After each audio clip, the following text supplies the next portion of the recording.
Hi, this is Billy Tarasio from Modern Law, and today I want to talk about school.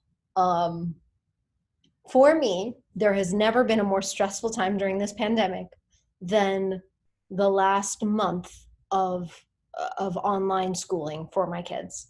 Yeah, you guys already know I have four kids: 10th grade, 8th grade, second grade, and kindergarten. And the second grader has some learning disabilities.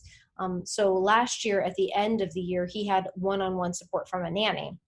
But now this year, there's two littles that need support, a kindergartner who's never been to school, and the second grader who's got learning disabilities. And there were a couple days where the nanny was sick, and I did it myself. Now I understand how privileged that sounds. I do. So please don't come down on me for this.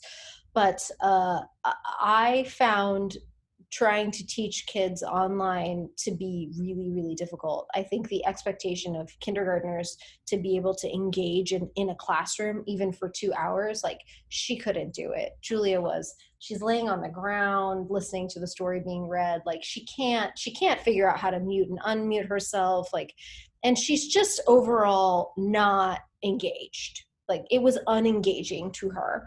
And I don't know. I think for her, it would have been easier to just do work, like assigned work, and not live online learning. Of course, that requires a parent or some supervisor to facilitate that. But, I don't know, maybe we just even delay starting kindergarten. I feel very, very bad for the kindergartners. The older kids seem to do just fine with online, but my school, the school where my kids go, they allowed kids the option to go back or to do remote learning. And thankfully, their dad and I agreed that they would do better in school. And so today was the first day that all four kids were back in school. And Julia got to go on Tuesday, and both Julia and Xander got to go on Wednesday. And it was just a massive relief. They very much enjoyed being at school. They missed their friends, even with masks. Now, my children's school has taken a very interesting approach with masks. At least in Julia's class, she's got a screen built up around her desk, and she doesn't have to wear her mask at her desk. She can take it off for mask breaks. They can take it off also when they're outside at recess. They can take it off when they're eating. So they put their mask on when they go to the bathroom, or if they're walking in the hall, or if they're moving around the classroom, sort of like the rules for restaurants here in Arizona. And then they've got a lanyard for the kiddos with the mask on the lanyard. So it's super easy to put on and take off. And that seems to be working. Julia understands the system. She's using it. And then the other thing that my kids' school has done is they have set up testing, free COVID testing for any family and any child. And a lot of people are participating. It's not mandatory, but a lot of people are participating, and they're sharing the positivity rates. So what I really like about this is it is an experiment. And one of the things you have to do is assess your risk tolerance, for you and for your kids. How healthy are my kids? How good do I feel about sending them back? How do I weigh the pros and cons and do what's best for my family? And luckily we were on the same page, and we definitely thought it was best for our kids to go to school. But the other thing that this will do, because they're testing within this microcosm of people, is we will know what is the effect of going to school. What is the effect of sending kids to school? What effect does that have on the rate of transmission of COVID-19, which I think is something that is pretty darn important. We need that information. We need that information in order to make the best possible decisions about our kids. And we're going to have more data, and we're going to have more information. And parents who want to send their kids remote have that option at my kids' school.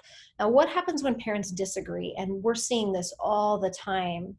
When parents disagree about where a kid should go to school, or where a child should be enrolled, or whether or not they should go to school, what is the answer? What should happen? Well, if one parent has sole legal decision making or final legal decision making authority, then they get to choose. If you have joint legal decision making, the default is the status quo. So if your children were enrolled previously to go in person, then the status quo should be maintained. Now, parents don't like that answer because nothing about what we have now is the status quo. The circumstances have changed from earlier. Now, if your school has asked in the interim, do you want to send your kids back to school? If at one point there was an agreement between the parties, then that's the agreement. That's the agreement that, and you should move forward with it, even if you feel like you've changed your mind now. What happens when that doesn't work? Schools are very confused. Let's say you've got, um, one parent that wants to do the distance learning and one parent that wants to do the in school. Now, my kid's school doesn't allow for that. They want you to pick one. But I've got a situation where one parent wants to send the kid and the other parent doesn't. And the school isn't saying you can both do what you want during your parenting time. So now they're in a position of having to interpret what a court order means. And they don't want to do that. They're not equipped to do that. Disagreements are bad. And the normal outcome, the practical outcome here is that, if one parent has enrolled the kids in school and the other parent hasn't said anything about it or done anything about it or proposed another solution, then that's probably what's going to happen. Practically speaking, it's going to be hard to get in front of a judge here and know what they're going to do. When the pandemic first happened, the court came out with guidelines that essentially said, each parent gets to choose what they want to do. Don't come bring us an emergency action if your ex isn't following the social distancing guidelines. And they ruled on that uniformly. And so when people came to us, I could tell them that that's what they could anticipate. But that is not where we're at now. I don't know. I have no idea when we take a case to court where one parent wants to do distance learning and one parent wants to do in-school learning, what the court is going to do. So I will certainly update you when I have more information. But that is what we've got for now. Good luck. Happy Labor Day. Enjoy this 3-day weekend. Hopefully you don't have homework to deal with, and we'll talk to you soon.